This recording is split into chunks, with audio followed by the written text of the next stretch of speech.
Hello दोस्तों, sperm tips part 2 में खुश आमदीद। अगर आपका मकसद सपरम की तादाद और मयार बेहतर बनाना है तो ये 30 दिन का सादा ग़िज़ाई प्लान आपके लिए मुफीद हो सकता है।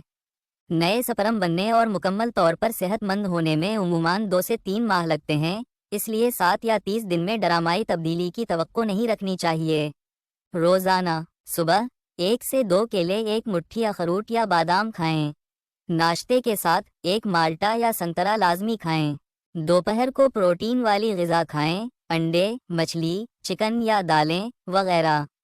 शाम को 1 सेब या अनार खाएं और रात को सलाद के साथ खाने में सब्जियों का इस्तेमाल करें। उसके साथ रोज़ाना 7 से 8 घंटे नींद लें।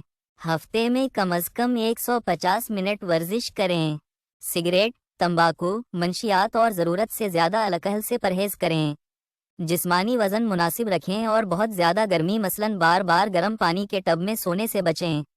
अगर आप शादीशुदा हैं और 1 साल से बाकायदा कोशिश के बावजूद हमल नहीं ठहर रहा तो सीमेन एनालिसिस करवाकर डॉक्टर से मशवरा करना बेहतर है।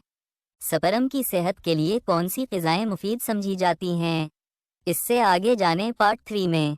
अगर आपको ये वीडियो पसंद आए तो मेरे चैनल अनमोल मालूमात को लाइक, शेयर और सब्सक्राइब ज़रूर करें। शुक्रिया।